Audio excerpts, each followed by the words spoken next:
All right, so welcome back to Pope Does PLTW. Today we're going to be moving on to a new subject and a new unit, which is Unit 8 and Parametric Constraints. Now, you should have seen from the presentation, the parametric constraints allow us to resize a part very easily.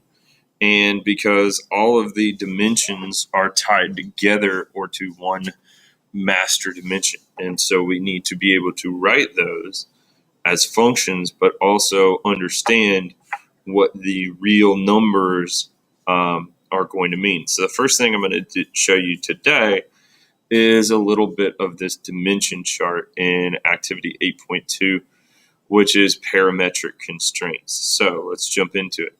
So we're going to be making this plate thing.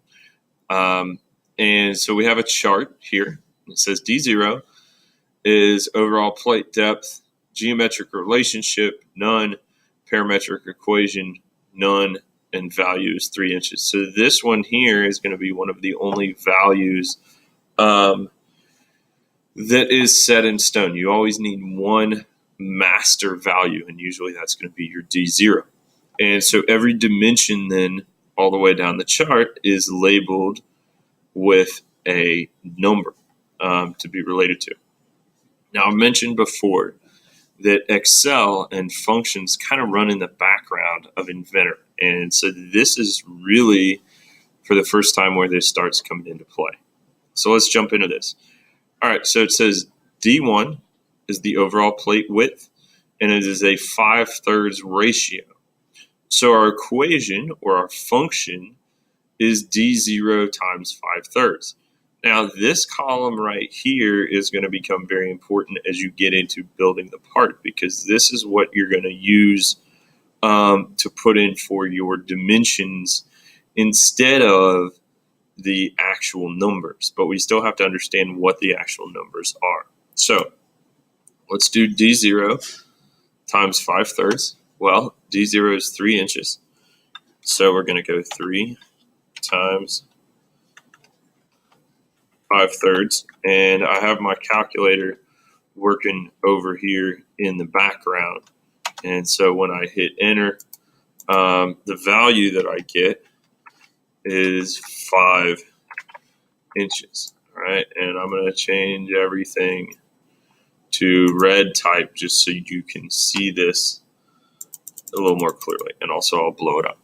So D2 then is plate thickness, 20 times smaller than the overall width. So you're going to have to be able to translate these little word functions into actual equations. So the overall width, we know up here is D1, and 20 times smaller tells us we're going to divide by 20. So D1 is 5 inches, so we're going to go 5 divided by 20, and here we're going to get 0.25 inches. Simple enough. All right, plate taper angle perpendicular to the top and bottom, so we don't have a taper. The slot width is 1/2 of the overall plate depth. So we look up at the chart. Plate depth is D0. So our equation is D0 divided by 2. So to get the actual answer, we're going to just go 3 divided by 2, and we get an answer of 1.5 inches. Okay, so what we're doing here is we are calculating the functions in order to represent real numbers. So this is our function, and this represents a real number. All right, width location. Now, this says 4/5 of the overall plate width. So here they're asking you for the equation and the number. So let's do the function first. Well, plate width, that is D1. So I'm going to type D1 times, I don't know why it's capitalized, D1 times, I guess that's an autocorrect thing, 4/5. That's my equation again, put this in red so that way we can understand what your actual answers are. And D1 is 5, so I'm going to go back to my calculator, and I'm just going to type the equation that I just wrote. So 5 times